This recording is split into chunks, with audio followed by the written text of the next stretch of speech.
Studenti Visoke poljoprivredne škole strukovnih studija iz Šapca, smera strukovna veterina, stočarstvo i ekološka zaštita, posetili su veterinarsku ustanovu Napredak iz Ćuprije kako bi u praksi videli na koji način se u ovoj ustanovi vrši neškodljivo uklanjanje leševa uginulih životinja i sporednih proizvoda životinjskog porekla. Veterinarska ustanova Napredak, poznatija kao kafilerija, u Ćupriji je jedina južno od Beograda, jedina fabrika ove vrste u Srbiji od desnih obala Save i Dunava.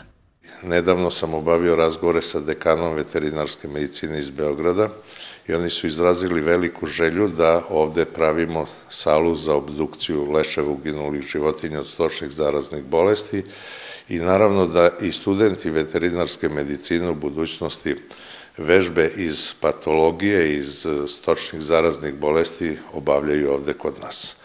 Ovo je samo jedan prvi signal te vrste koji će se dešavati u budućnosti. Cilj strukovnih škola je da studentima ponude i obezbede što više praktičnog znanja. Nastavne baze za stočare i za veterinare jako fale ovde u Srbiji.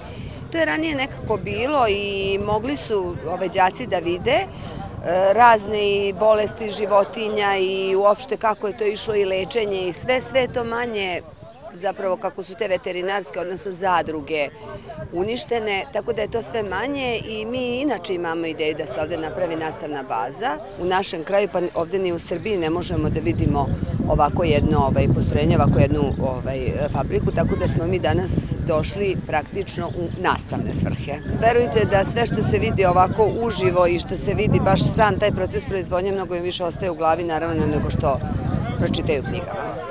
Ova fabrika je potrebna Srbiji i u budućnosti će morati da dostigne standarde Evropske unije kako bi opstala. Ako bismo sutra bili korak u Evropskoj uniji, istog momenta ona bi prestala sa radom, smatra njen direktor.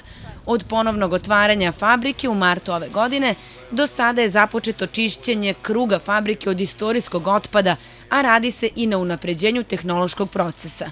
Izduvni gasovi se deprimiraju u zatvoren prostor sa vodom, prerađuju se samo sveži leševi, pa je intenzitet neprijatnog mirisa smanjen. Fabrika još uvek ne radi punim kapacitetom, što je 30 tona otpada dnevno.